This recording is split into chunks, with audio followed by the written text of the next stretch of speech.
ngintshele ngomfana kagogo umcebo ocela ngokwenza kwakhe ola lokho kwejobula ithobe wathi akazophilisa isizwe waphunyuka bempethe izitha sithi siyambamba kade sayebantu kwasumuthuli umfana ohamba lesithunywa. Mina ningangihluleli uma ningifica ke sephutheni ngoba nani nina wenu kodwa niyabafihla ngoba niyalisaba ihlazo.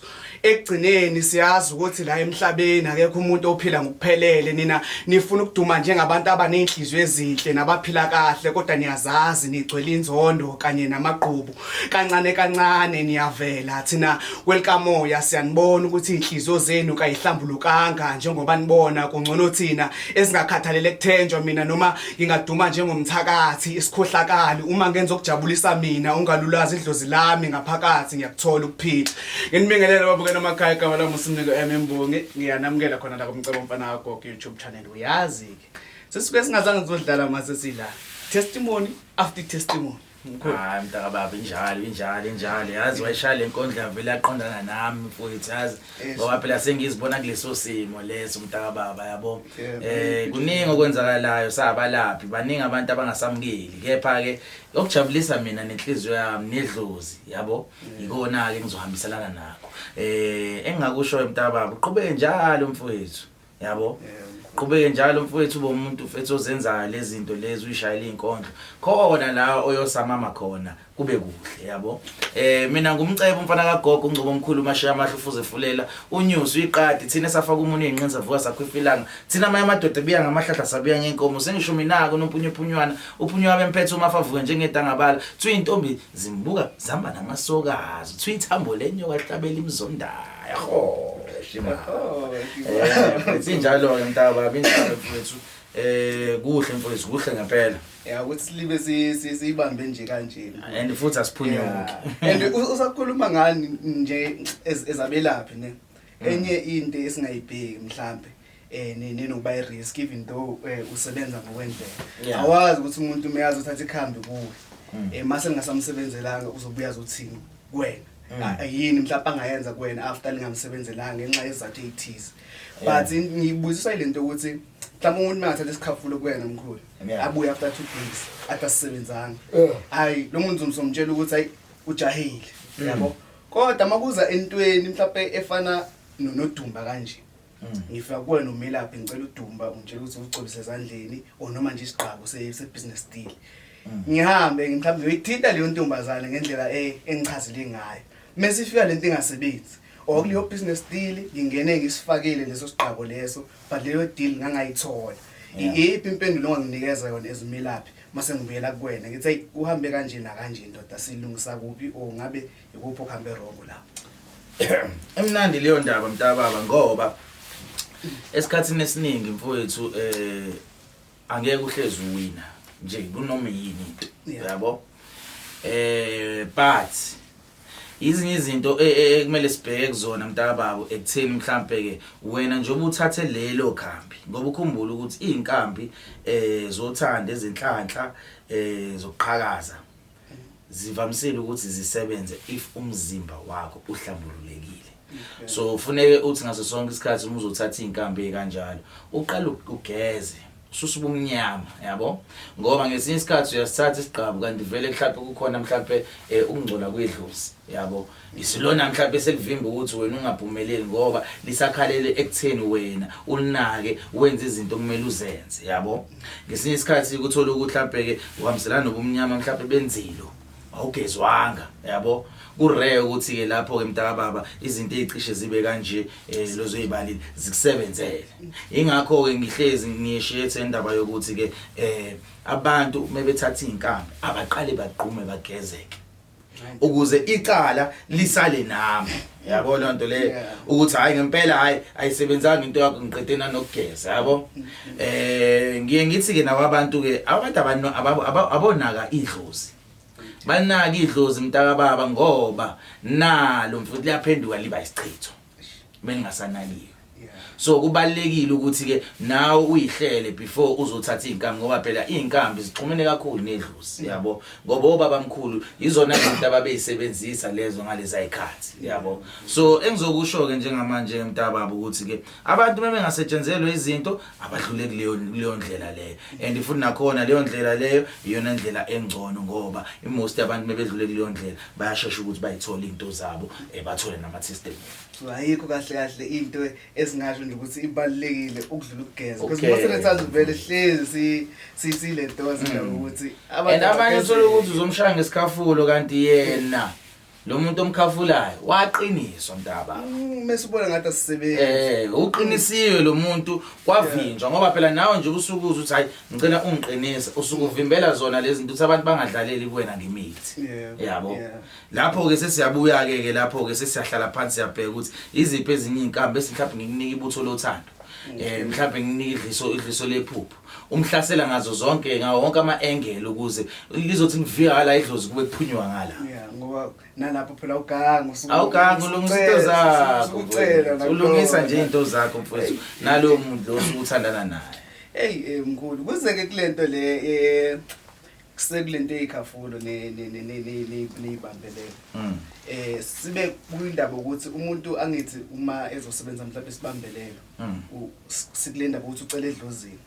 So mangumuntu osifuna ukusebenzisa like uma partners amaningi mhlawumbe abantu abawu3 ngenze njani mkhulu ngiyakwazi ukuthi bonke labantu abawu3 babambe ngale khambe lilodwa. Uyakwazi umzekelo nje isibambelelo nje ngathi ukuthi ngibambe lo ngabamba lo. Uyakwazi phela ngoba phela umuthi awukhethi ukuthi uya kuphi wena muthi uma kuleyo ndawo ufike wenze lo msebenzi. So isithembu ngasikhanda ngaleyo nto. Khona futhi nomuthi wase isithembu yabo ukuthi abantu osukuthana nabo bangaxabani bazwane njengamawele yabo. Zikhona lezi ngamo. Anginawo mfowethu nginawo ukuthi phela ke abaningi abantu abazocela isithembu kumina yabo leyo nto le ngoba futhi nakhona uma uzothatha isithembu kumele nawe uyihlele ekutheni unayo imali yabo.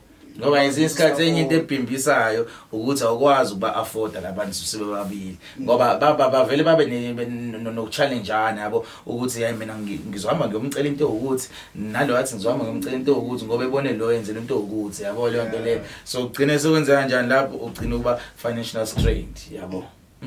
So isithembu afetha sithatha into ezazi njengathi nje la mkhulu soveza amandla la ekhaya ukuthi ukuhamba kanjani sicela sibazame la kuma testimonies sibafonela ubala mntaba ubala othi siboneke mntaba la ukuthi ke kuhamba ngaluphi uhlelo. Okay so sizoveza nje la ukuthi abantu babone ku screen ngikhuphuwe ngehle bese ngingena nazo uthi simfonele ke sizwe ukuthi uzozizela na ngathi ngavele nje ithi ringing ingamsa waste isikhathi ithi calling akuhluphi ngoba sizovele simfonele nge-airtime straight. Iyahlupha le WhatsApp yamanje ayisayibhali inamba angazi indaba. Savile lapha angazi nami ukuthi kwenziwa yini lokho. Senze kanje. Okay. Kusayena njalo kusayilona lelo client ngiyabo. Akushintshini. Siza ukuthi iyangena yini ifoni yakhe. Hayi. Iyangena. Okay. Simlindele. Mhlawumbe semsebenzini. Ngaphela ikhathi esishutha ngoba sifesi batholela imisebenzi labantu bese balokho akhohlwe ithini. Ngibhizi mkhulu ngizobuyeke ngibone umsebenzi. Mhlawumbe hleli nesoka lakhe yabo. Lapho yasho mkhulu mfanele kanjani hle nalo muntu awusiyami. Okay hayi asibheke umunye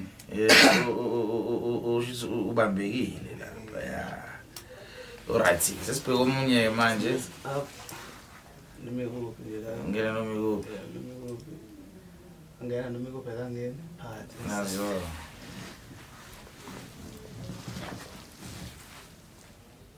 okay is calling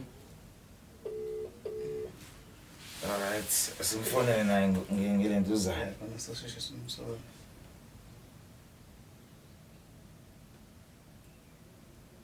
Azo, ngithi ngiyabo kusawuyena.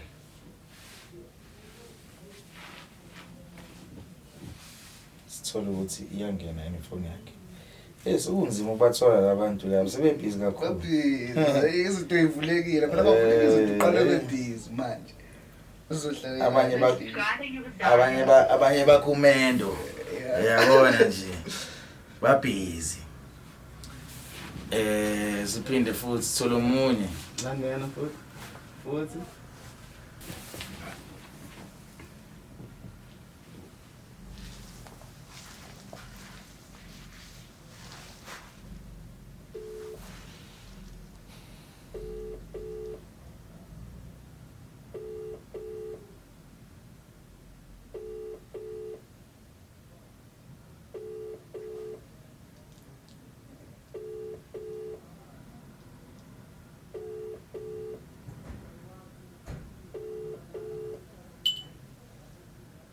Ngiyacabanga ukuthi ngathi usabhizi lo muntu. Yeah, simsolo. Yeah, usibheke umuntu. Uyaringa. Sesangena ngokuphi la. Ngokuphi. Phakathi. Sizwe ukuthi usiphatheleni ke la.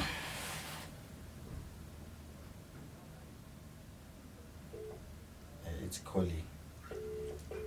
Straight call. Othi ngishaya straight call.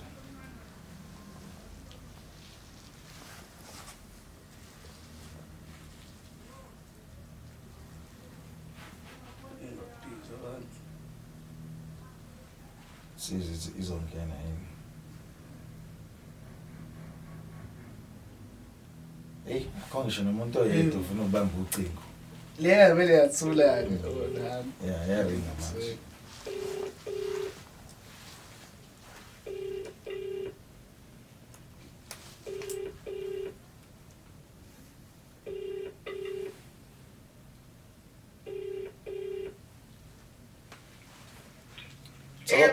Thokoza corporate. Ngaseteksini khona manje. Oh, okay, shothi sibuye sikufonela. Yebo. Thokoza gogo thokoza. Sha. Hayi Namhlanje, hayi cha, banqabile. Banqabile kodwa ke asibhekene abanye mfowethu. Khona oyedwa noma ababili abazogcina sibatholile yabo. Phakathi inside. Yaringa.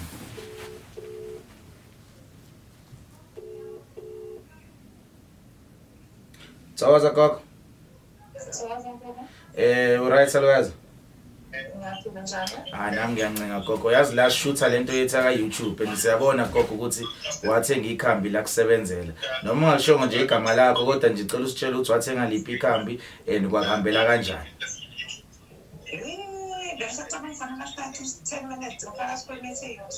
Okay, hayi inkinga yekho ke gogo. Hayi Sizobazuma ke namhlanje. Sogcina simtholile yena. Angena. Sogcina simtholile. Ngena futhi. Phakathi inside. Okay. It's calling.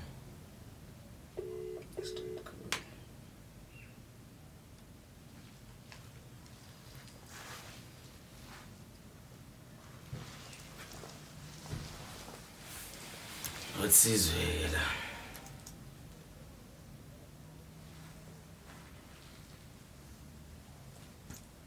Stand to win airtime. Press any key to copy this tune.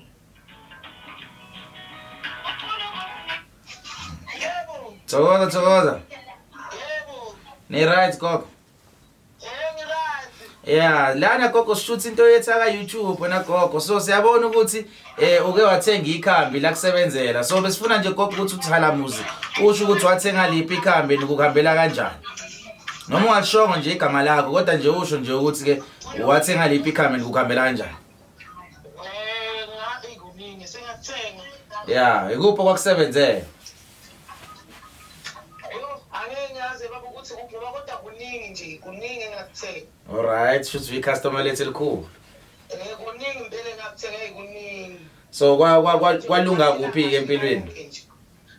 Akukho nje okungazange kulunge konke nje kuhamba kahle. Othandweni, emalini. Number 1. Yeah, umqondisile bakwasekhaya.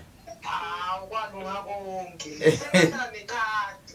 Hawu, usevela atobethe kuwena nje gogo mefuna usebenzisa ikhadi lakhe. Impela. Siyakubongela salukazi ngathi ngahlezi kuqhakaza kanjalo yezwa. Kunankinga. Hayi ube nosuku oluhle ke salukazi. Hayi siyabonga. Thokoza. Hayi abantu abangachithi isikhathi mfowethu abantu abavele baqhaze nje mfowethu ukuthi hayi inkambi isho ukuthi wayihlela kahle walungisa impilo yakhe yonke. Yeah. All right, hayi. Ngathi sifake la siza ukuthi izothi ringing.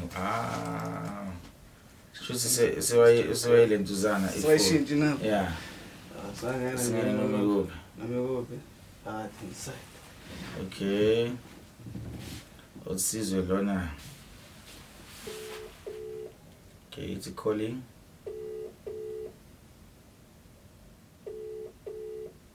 Okay, what's my phone straight call. Thinking I should some more data right now. Good taxi.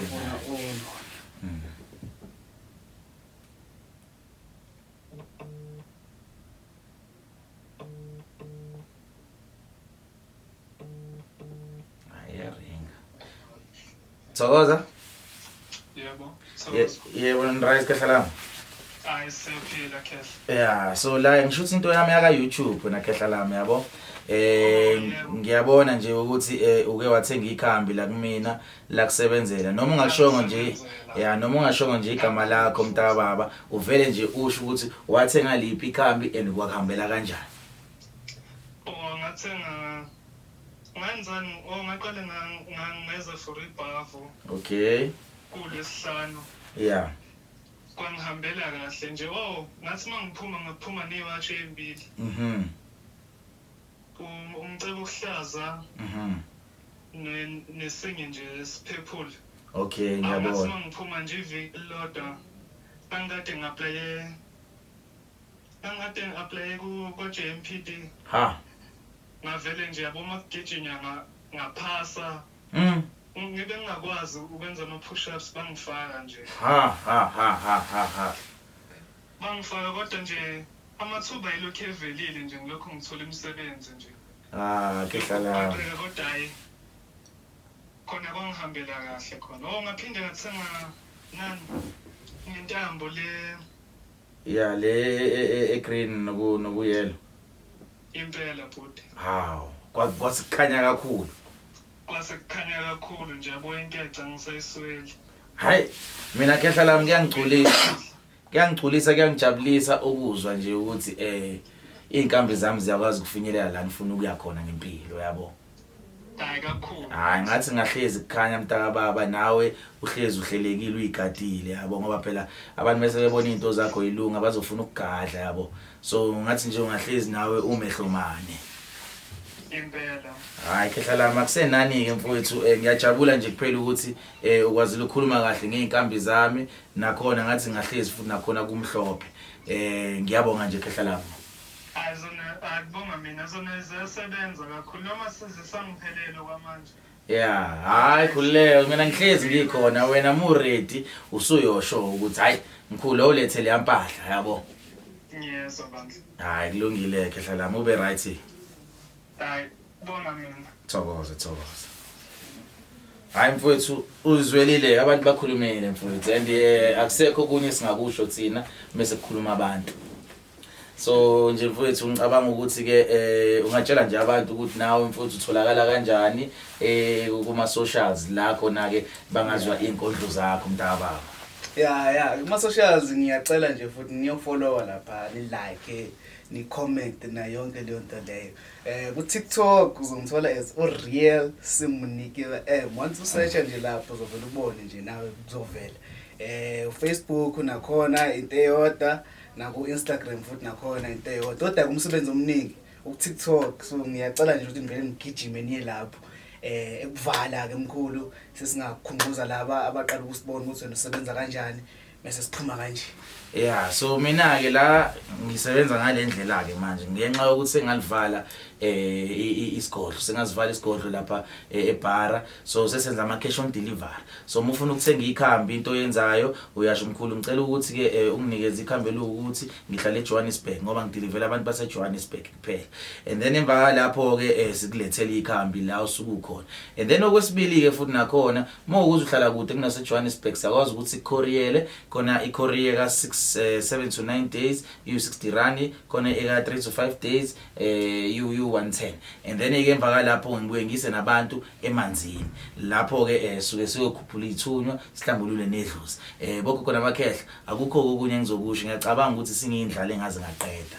Hayi njalo nje nalana phela ke ni like ni subscribe and comment esihlangane kuzayo. Thokoza.